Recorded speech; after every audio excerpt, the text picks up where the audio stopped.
This week, it's all about the bowls, baby. Grab a drink and join us on this week's Tailgate.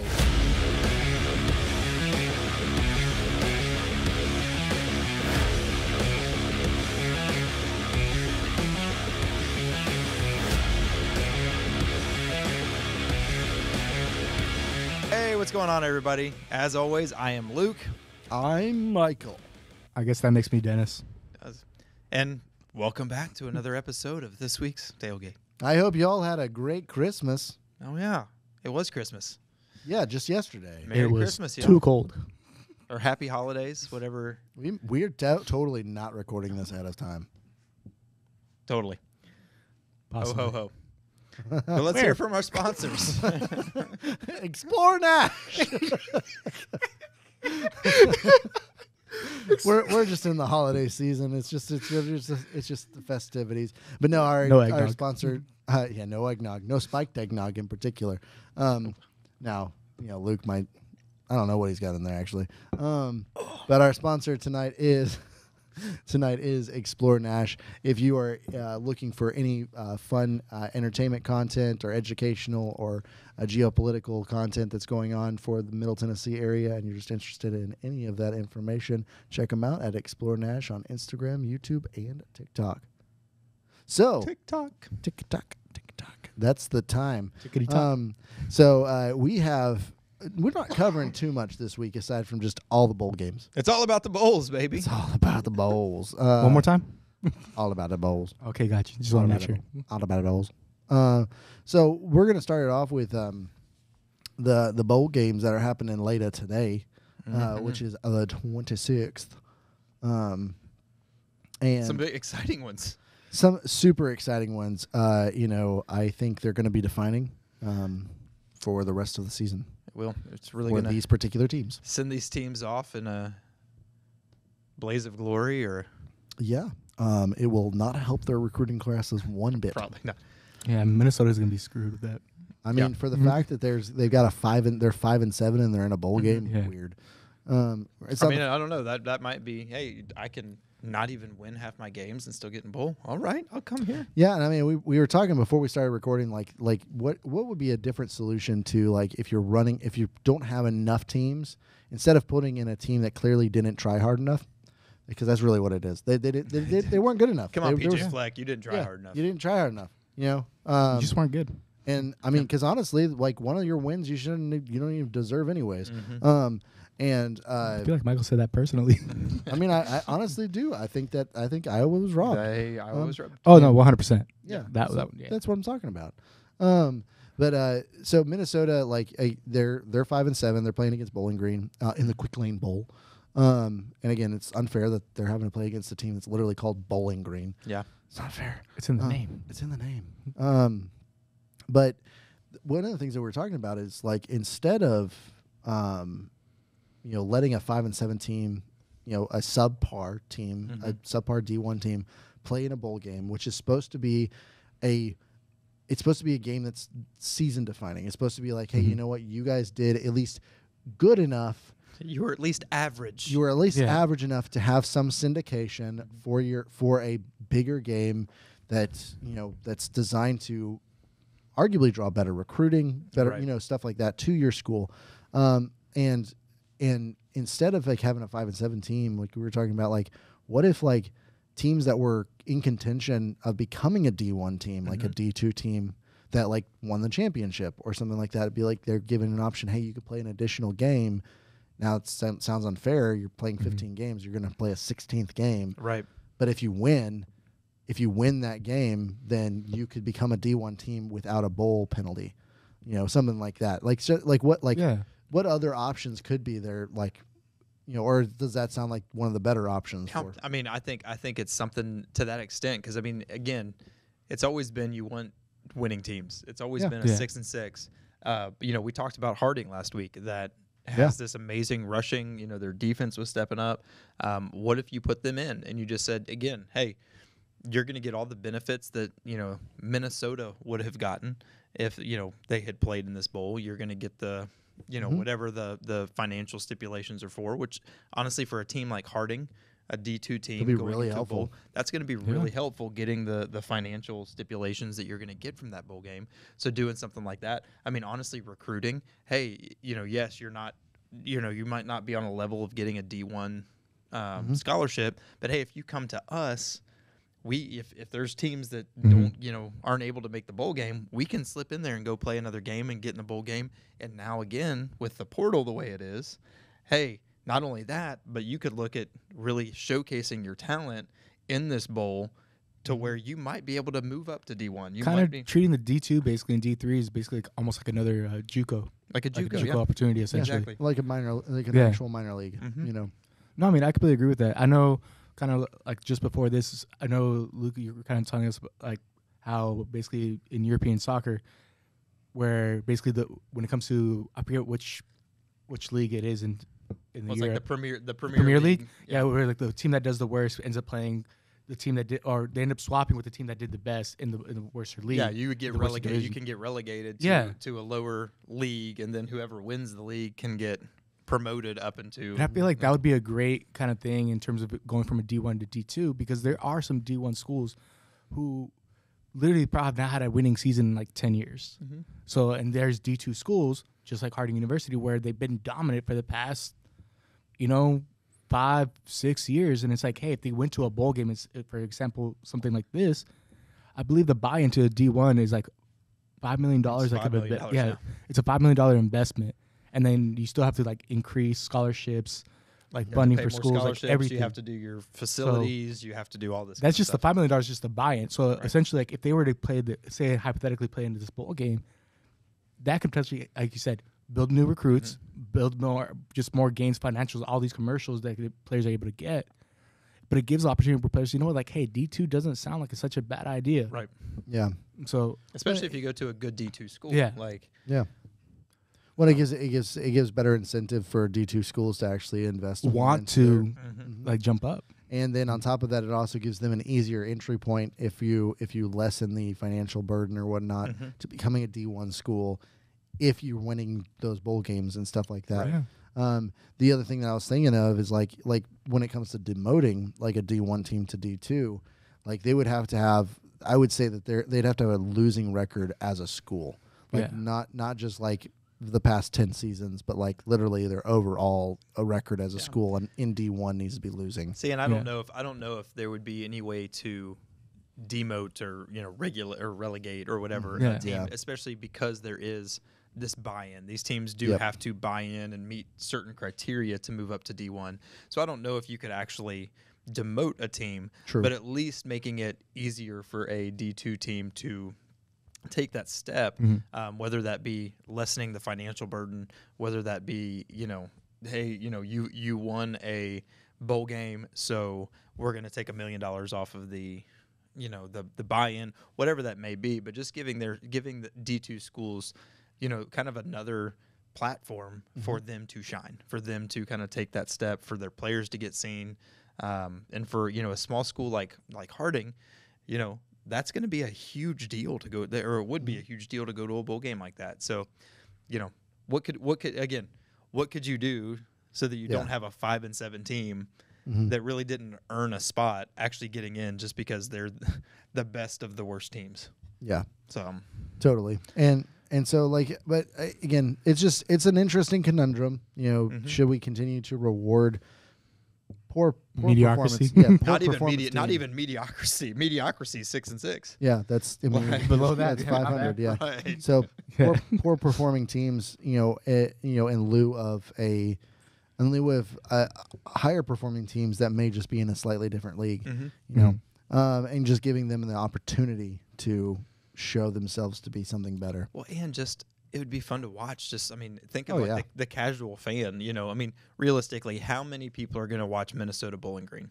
If you're a Minnesota fan or a Bowling Green fan, you're going to watch. There might be some people who are going to, like us, who are going to sit down and go, I just like watching football, and so I'm going to watch this game. But like if you go, hey, there's a D2 school that's playing Bowling Green in this bowl game, like they're getting like that would be kind of a cool well, let's see how this D2 team kind of piques a little bit of curiosity, like how what's the disparity with like talent when it comes to that? Exactly. Where it's not a high level program, but it's a program that can go either way. Yep. So, but moving on to, I mean, there's not like Kansas is playing UNLV. That's really the only other Texas State game, is playing Rice. I mean, but they're and so, but moving on to tomorrow, the 27th. We've got probably the most standout games there. We're looking at Louisville versus USC and Texas A&M versus Oklahoma State. What are you guys' thoughts on those games?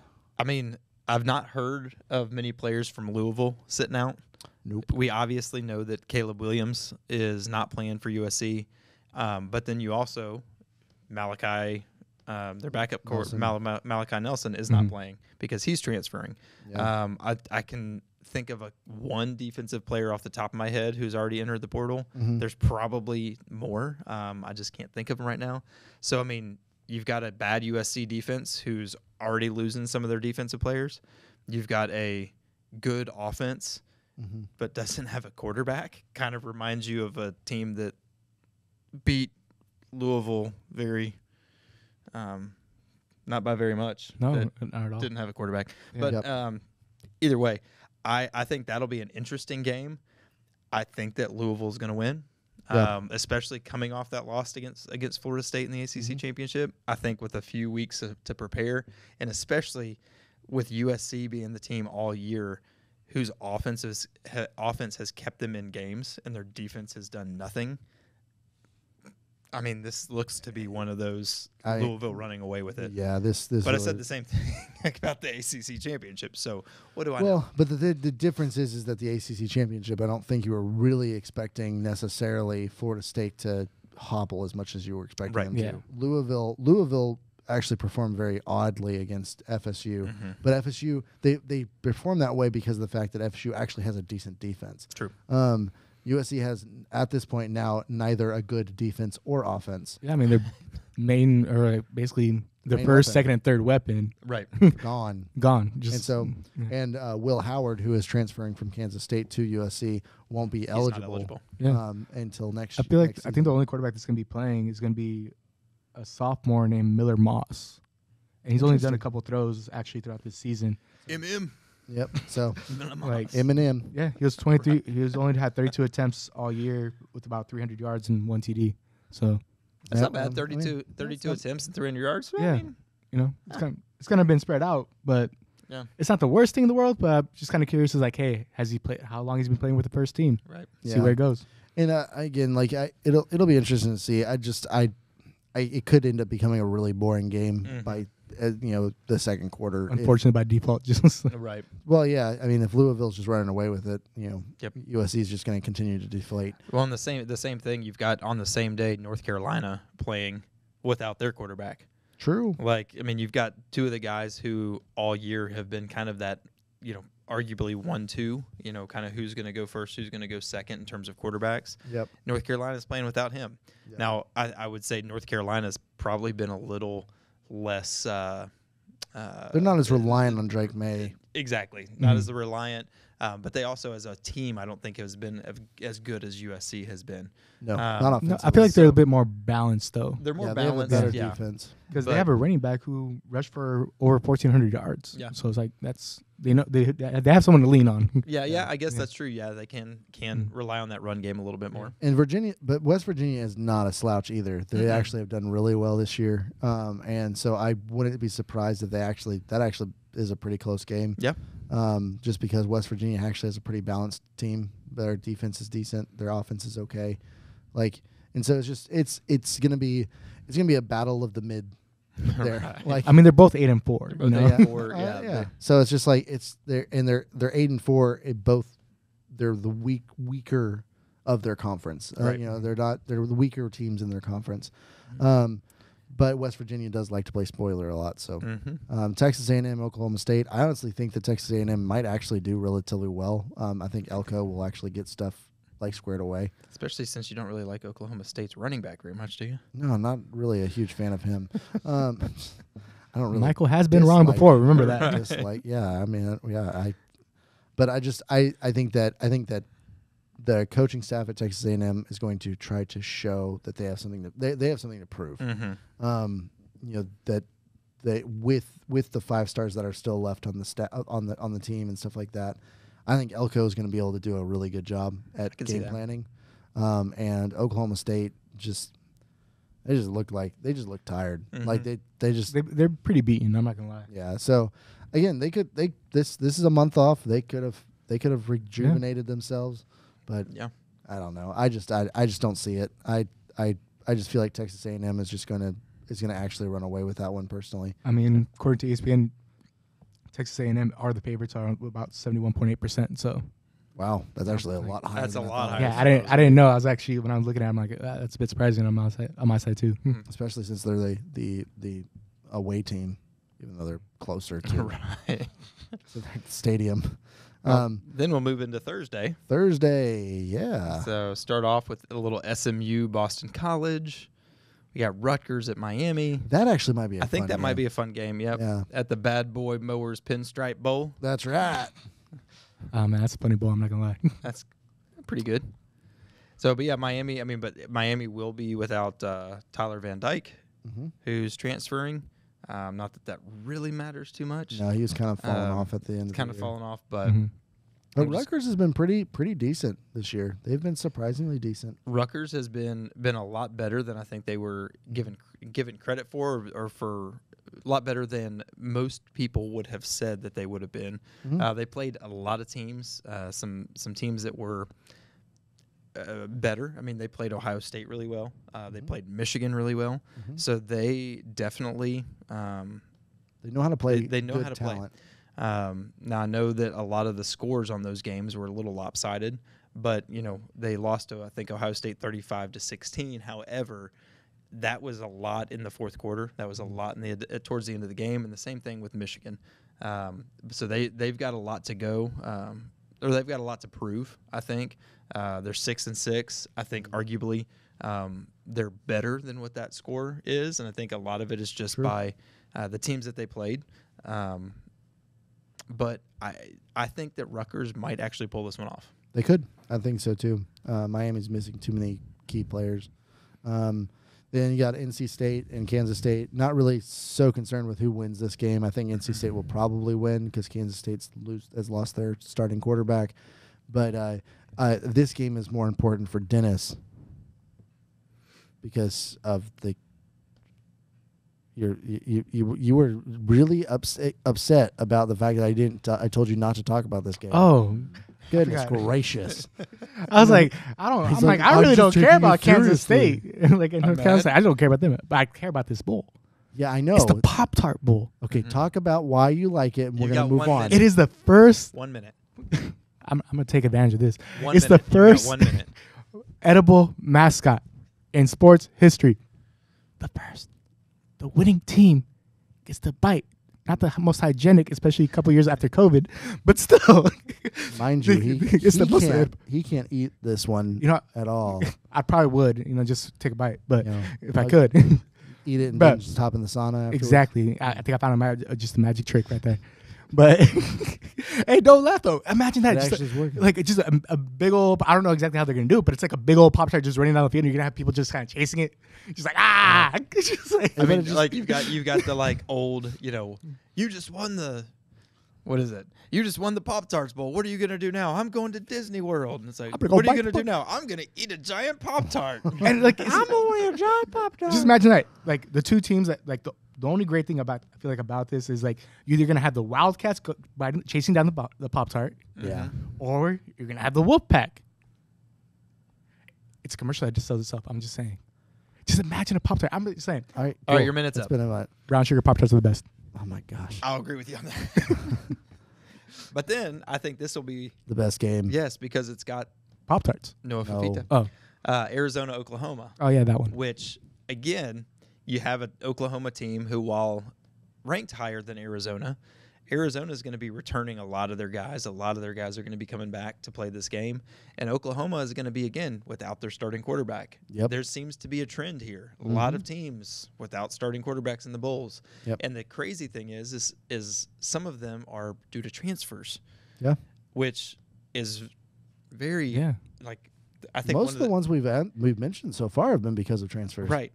With the exception of May and Caleb Williams, there are transfers. So it's just very interesting seeing how many teams from ranked or how many players from ranked teams are transferring. But I really think Arizona's got this one. Oh, I agree. I think Arizona's I think they're gonna actually really have fun with Oklahoma. Mm-hmm. I think they've been one of the most slept on just schools like all year. Well, the first few games they were weak, but once Noah Fafita came in, it just completely different game. They played a different type of ball. They way more balanced. They're a lot more fun to watch. Mm-hmm. It's amazing how important he was. Like he should win something. Well, hey, listen. We are not announcing that tonight. I know. I'm just saying he should win something. That's next week. We're going to announce the winner. They did lose versus Washington. Hey, listen. The tallies. Everyone lost against Washington. Oh, thank you. You know, undefeated team makes a difference. You know, every player counts. It does help when you have lots of top talent on there. Anyways, 91 yards, 2 DDs in that game. The Tailgate Awards will be announced next week. The tallies are in, but the So Tailgate keep voting, or well, unless you voted. Tell your friends to vote. Yeah, tell your friends to vote. If you've got till the end of this evening.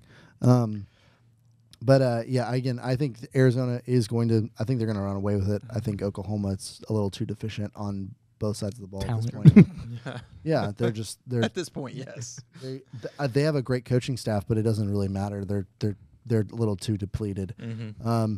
Then we go into Friday. Honestly, the start of some really good games, like the first of like the really good bowl games. Clemson, Kentucky. Honestly, not going to be a bad one. Not going to be a bad one. It's not probably going to be as good as it would be next year. Yes, Kentucky actually is going to be potentially really good next year. Yeah.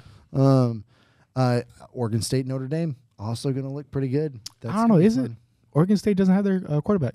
That's true. And DJ is not going to be there. He transferred out.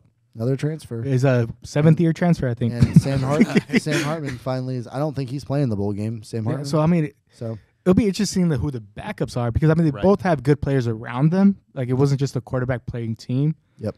So I wonder who's going to step up. Yeah, and I mean the cool thing with these teams is in some of these situations you're going to kind of see some players that maybe you'll see next year. So you're getting a little bit of a kind of a preview of what's in store for the following year. So, we'll see unless they get some transfers in. But I think it'll be a good game. I think Notre Dame's going to win. Yeah, I could see that. And then honestly, one of the best bowl games I think that's going to happen this season. Memphis versus Iowa State. Yes. How did you know? Cyclones. And no, Missouri and Ohio Iowa State. has an offense, by the way. Nope. Iowa State does have an Iowa offense. State does. But Missouri and Ohio State, I think that is going to be one of the most competitive bowl games. Granted, it's all about how Ohio State game plans for it because again, they also lost their quarterback to the transfer portal. Missouri's going to be coming in fully loaded. Right. Brady Cook is ready to play. Is Harrison going to play in this bowl? I don't know. We don't. Who knows? Know, we won't. It's probably going to be a game time decision. That's what we're going to say. Yeah. Because I wonder if so you don't have your starting quarterback. You may not have your starting receiver. Are you going to have your starting? Is Henderson going to play? Who knows, man? I know Ohio State has depth, but I'm just saying, man. They could get blown out. Well, I mean, and the scary thing. I mean, we've got Chip Trainum, who was our backup behind Trevion, and Henderson. He's transferring out too. He transferred to Kentucky. Kentucky. So he's out now. Julian Fleming. He was our third receiver. He's at Penn State. Yep. So if we do have some key guys out, a lot of our defense seems to be playing. Seems to be coming back. So if really this is going to be kind of like what to expect for next season. Well, what to expect for next season, but also a few years back when we played Utah, we had lots of guys who sat out, and it was kind of all right, well, let's see what these young guys can do, and they ended up playing really, really well. So hopefully we kind of get the same play. I think this is one where Ryan Day does need to just kind of throw caution to the wind, pull some plays out, just kind of, go have fun. I mean, no, I say this is a must win for Day. Because what it shows is that he's able to develop even in a short time these second and third stringers in a way that gets them bowl ready. Right. Game planning is going to be great, being strategic and stuff like that. But how ready has he prepared all his second, third, and fourth stringers for the big stage because they were supposed to play anyways. So eventually, because if he recruited them, he should expect them to play. That's true. So I mean Missouri, I feel like Missouri, other than like obviously a couple of plays that they missed with Georgia, they easily could have been in the college football playoffs. Yes. Yeah. Like they were actually a really good team this year. So they were. Yeah, Dark Mizzou. That's right. It's the revenge story. Moving on to Saturday, we've got another slew of some pretty good games. Toledo, Wyoming. Yeah. You guys always pick the best ones. Yes. You lead with the best ones. Burying the lead there. We'll make sure we don't. Starting off with Ole Miss, Penn State. Yeah, Ole Miss, Penn State. That one's going to be really interesting. Especially since it's probably one of the more balanced of all the team, like both teams that are playing. And not a whole lot of guys going out on either one of those teams. Yeah, and again, like we talked about last week, Ole Miss is bringing in a lot of guys, but unfortunately, those guys won't be playing. That would, I think, make for an even more fun matchup. Right. But if they were, if you're in the portal and you sign before a certain day, you can go and play the bowl game. If you're 2 weeks prior, you can play. That'd be funny. That'd be actually pretty cool. That'd be a little twist. Yeah, but again, I personally don't think Penn State's going to pull this one out. I think Ole Miss is going to is not necessarily going to run away with it. I think they're going to win by the skin of their teeth. I think Ole Miss, again, if Ole Miss can come out and their offense can play the way Lane Kiffin kind of is known for. Obviously, there were some games this year that I just did not do what you expect him to do. But if he can come out and his offense can move, Penn State's offense is just not that great. I think their defense can stop, but Penn State on paper has a good defense, but they also have not played SEC caliber talent all year long. So they have played Big Ten offensive talent, which is not on the same stage as SEC. So I think this could be interesting. I do see Ole Miss taking it, but by a little bit more. Not skin of the teeth, probably. I'm saying kind of in that 6-7 point range. Sure. Yeah, I could see that. Then we got, before we get to the big one for Saturday, we got Auburn versus Maryland in the Music City Bowl. There's not much to write home about that one. No, I mean Maryland's gonna be without the starting quarterback too as well. Yeah, and Auburn's in a good place where they're a good place defensively. They're going to probably be able to shut down a lot of Maryland's offensive attack. It's really going to be whether or not Auburn's offense can click. And I feel like for Auburn, it's kind of like a home game. It's not too far of a drive for them. So yeah, it's a 6-hour drive. So it's not like it really is close to a home game for them. And I mean, again, it'll be interesting. What Auburn is going to show up?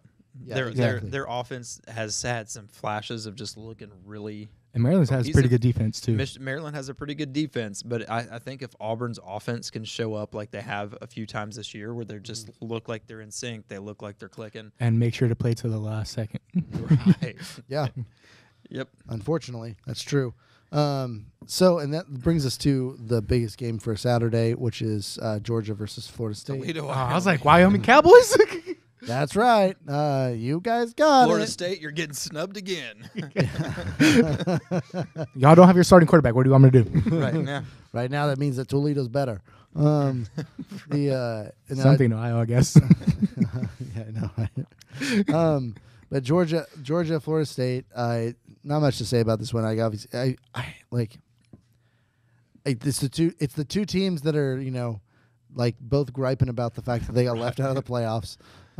So you guys just show up and show that you actually deserve to be in the playoffs. I feel like Georgia's going to. I feel like Florida State's not going to be able to.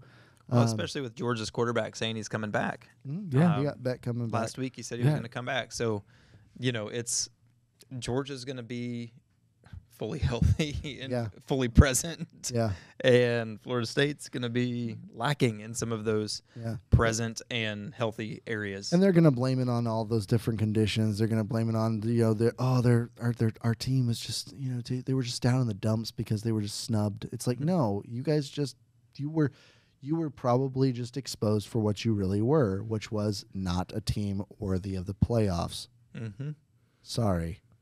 And again, not sorry. Not having Jordan Travis It makes a difference. It makes a difference. It makes a difference. It's a totally Mind you, Georgia's also a 14-point favorite.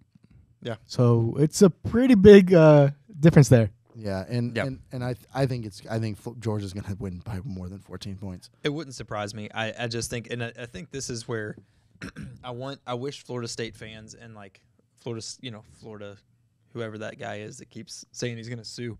But I wish they would look at this kind of stuff and just look at it from the outside perspective. Funny enough, Georgia and Florida both have people saying they're going to sue. Well, but it's just, especially Florida State. Georgia, at least you can say their team was healthy.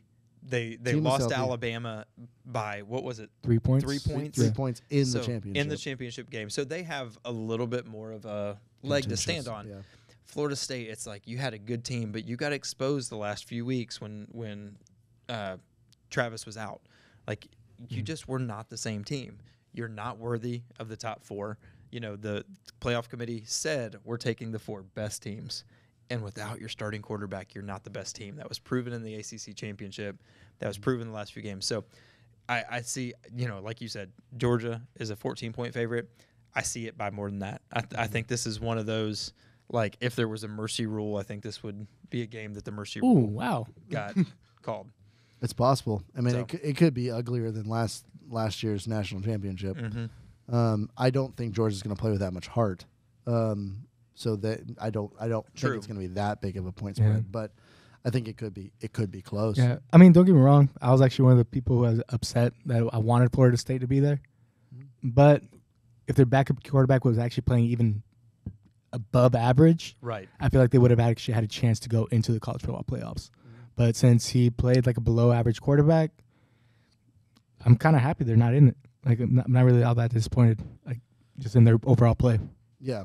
Well, and again, it's one of those things. It's just kind of weird. Like, it's the weirdest time. Like, just going into this 12-team playoff next year. Mm-hmm. It's like the 1 year that it kind of just. You wish it would happen earlier. Yeah. Well, and it would have happened earlier if the ACC had played ball, but they decided they were going to, fight for a 4-team playoff for some reason. Is there a team that is wanting to be in the playoffs that's in the ACC? Yeah, is there one?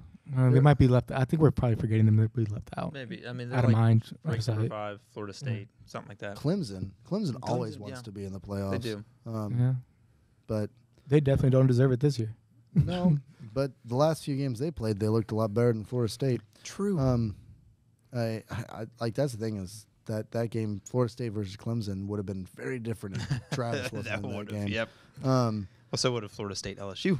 That's That's very true. Anyways, we'll go on to the Monday, January 1st. Whew. It's getting hot. It's getting a little hot. So basically, all 5 games that are being played that day. Obviously, the first 3 are just regular bowl games. And so we've got Wisconsin LSU, which that could be pretty fun. Be actually kind of a shootout. Like, I'm surprised Jaden Daniels actually be playing the game. I'm not gonna lie. Yeah. He just comes across as somebody that cares about his team. So it's the same thing with the next game with Liberty and Oregon. Mm-hmm. You've got Bo Nix playing the game. Yep. They're both going into the pros. They're both probably going to go high into the high draft percentage. I mean, Daniels is actually been getting some attention as possibly getting drafted above Drake. Mm-hmm. So wouldn't surprise me. I mean, he's definitely the more athletic player. Yes. Yeah. Well, and just I think he's got a little bit more arm talent than Drake. Mm-hmm. I think Drake might be a little bit more accurate, but he has more upside. But Drake, you kind of know what you're gonna get. Exactly. Well, yeah, and there's been more of a move in the NFL to have more of that dual threat quarterback, anyways. Oh, they want more of the Mahomes type player versus the Tom Brady. Now going back to the LSU Wisconsin game, I think what that all hinges on Wisconsin. Mm-hmm. Wisconsin has kind of been, again, Luke Fickell took over.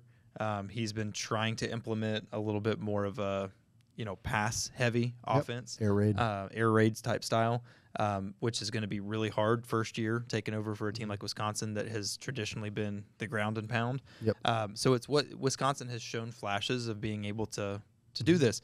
If they can keep up with LSU, then they have a chance. But I think it's going to be too hard for them to keep up with LSU.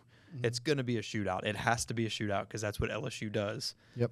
I don't see Wisconsin keeping up with LSU in a shootout. Not with if you've got Neighbors and Daniels in there. No. I feel like it's going to be over before the half. Yeah, the offense is going to overwhelm them. The only thing that's going to if LSU's defense just shows up in a way. They should have been showing up all year. No. I was just going to say they're going to show up in a way that just makes them look even worse than all year. Then Wisconsin may have a chance. But they could also in the offseason they could be actually improving. Who knows? I hope not, just because I don't want Daniels to go out like that. No. But that leads us into Oregon versus Liberty. Liberty, you got what you wanted. You get to go and play an actual team. You're going to dominate. You're going to get Wait, what? They're going to dominate. Yeah, freedom. Yeah. They can take our lives, and they will. Yeah, it will not be a fiesta for you guys later. Oregon is the 90.1% favorite. Oh, I wonder why. It's a 0.1%. Right. Like, if there's one team that I would like, so Oregon. You're saying there's a chance. Exactly. Oregon is one of those teams that if they have found a way to put them into the top 4, I wouldn't have argued with it. Like, I mean, granted, I get like their record doesn't allow for them to be there, but like it's just like they're still good. They're still really good. I would not mind another Oregon-Washington game this year. No, they're actually a lot of fun to watch. Both of them were great. So like, if you were telling me you were going to put them in just so we could have a third Oregon-Washington. I would agree 100% with that. And they overtake FSU. Okay. Wow. Make FSU really feel bad. Yeah, sorry, guys. But again, I don't think Liberty has a hope and a prayer. I mean, they could have a prayer, but maybe Oregon's bus gets lost on the way to the stadium. I don't know. Bo Nix he makes his way into the NFL draft really, really early. Right. I'm with you. But yeah, and then the last game of that day before we get into the playoffs is Tennessee versus Iowa, which is going to be very interesting. I wonder how Milton's going to do versus Iowa defense. Which Milton is going to show up? Second half? Well, who's to say first half Milton? Who's to say it's going to be Milton? That's true.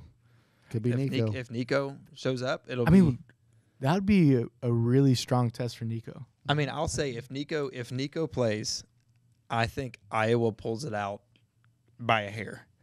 I mean, that's all they can do. That's all they can score. Well, no, I know. But I'm just saying, I think they can pull that off. If I don't know. That's just such a weird game. So who's gonna get the last piece of the humble pie? I think so. And this is not just homer pick. I think Tennessee's balanced team is just too much for Iowa to deal with. It's gonna be one of the best offenses they've played against all year. And even and Tennessee really isn't losing anybody in the offense aside from we have a few running backs that are out, and that's pretty much it. And now those running backs were phenomenal. I'm not saying that they're going to be staples on Sunday, but we have. They're going to be working at Staples on Sunday. They're going to be working at Staples on Sunday.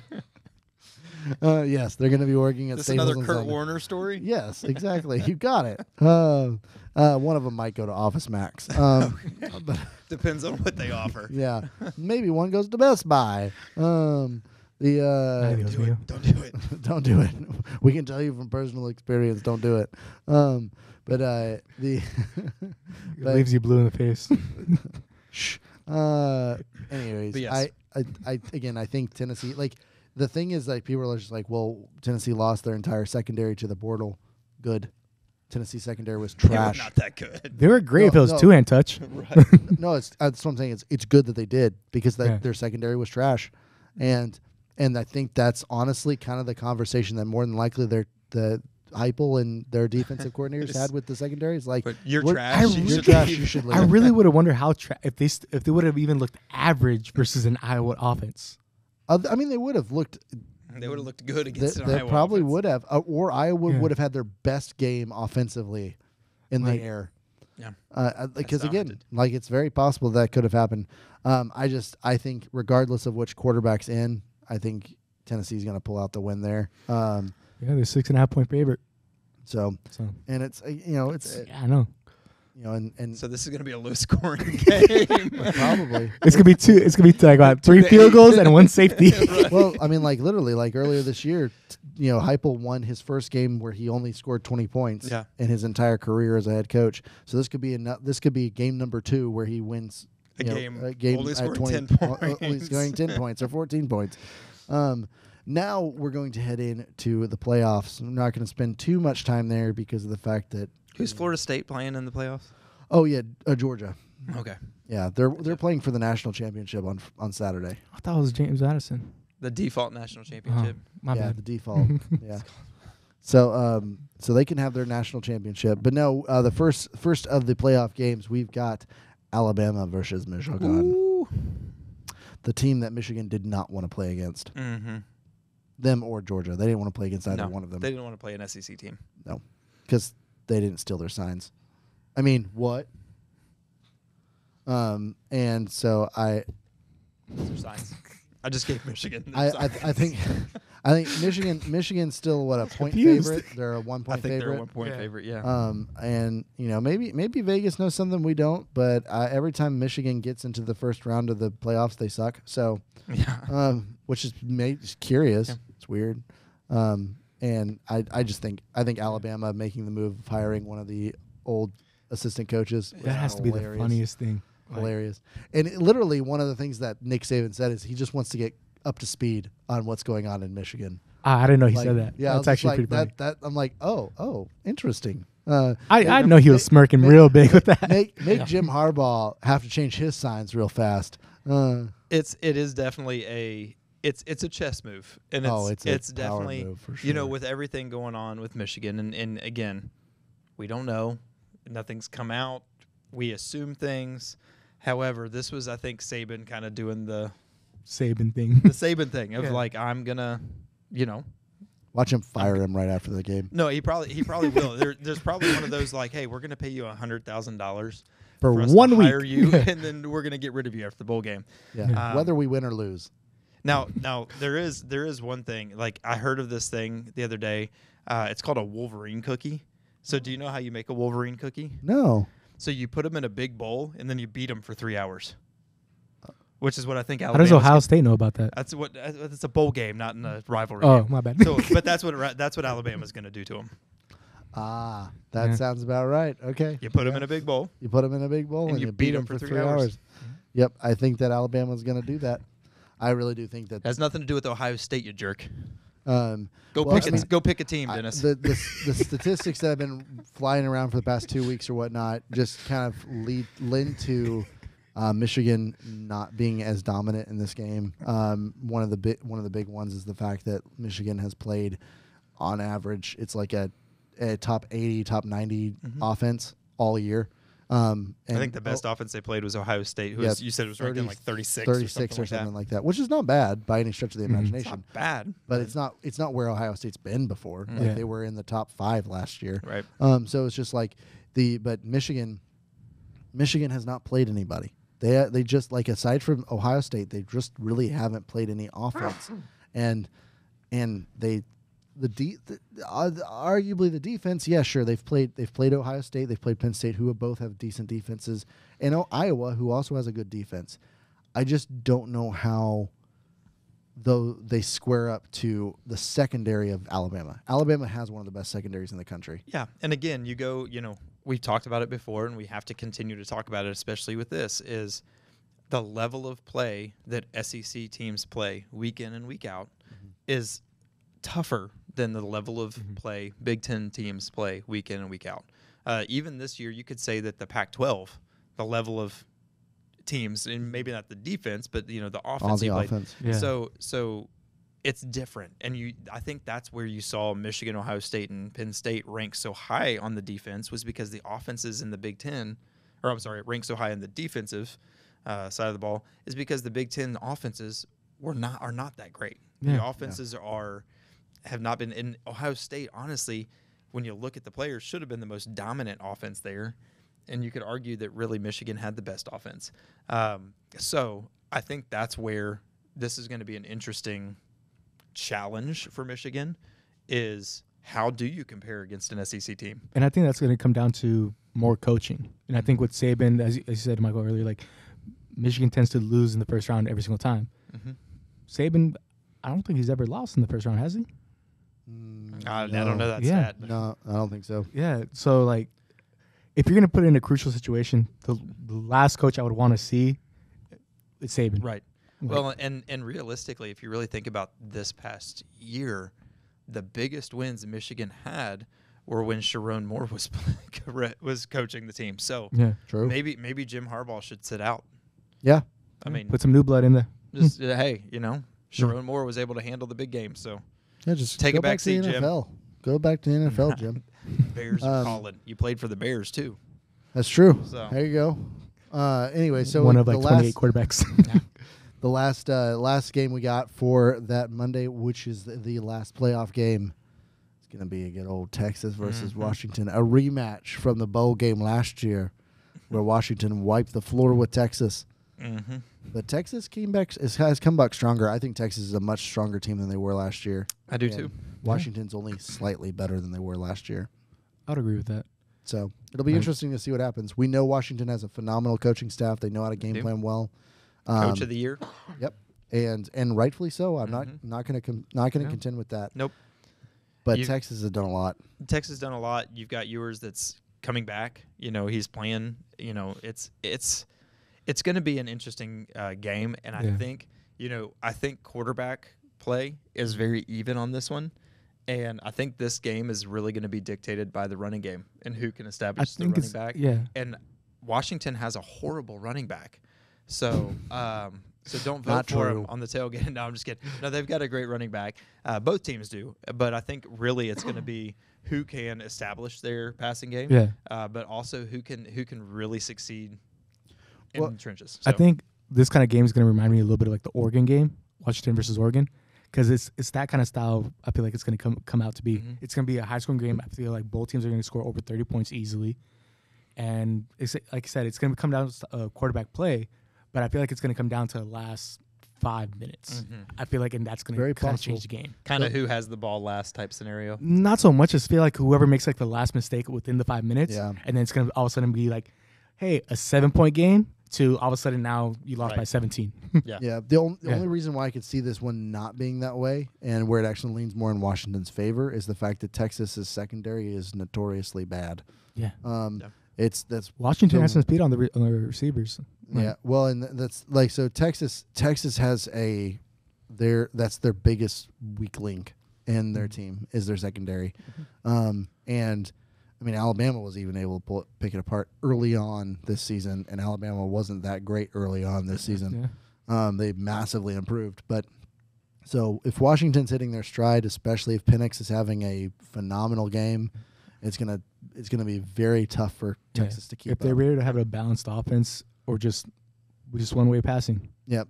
When Texas has better playmakers, they have more playmakers on the offense than Washington does, but it doesn't matter if you only need one playmaker to make one play to be able to win the game. Yeah. Well, I'm saying it's Texas Alabama going into the finals. Ooh, that would be fun. And it's a rematch of earlier in the year. That would be an interesting one. Fun. That is my crystal ball prediction. You really don't want Michigan to win at all, do you? I honestly am one that I don't care if they do. I just don't think they will. No, I mean I agree with you. I'll take Bama on that. Yeah. I personally don't think they're good enough to win. I think they've been able to take advantage of a kind of a down year offensively for the Big Ten, and like I think if next year Ohio State's able to like kind of secure some really good, quarterback play, like, that's really what they need. Right. They just need a good quarterback, a solid quarterback, and if they're able to do that, then Michigan's going to be in trouble because a lot of their team is gone next year.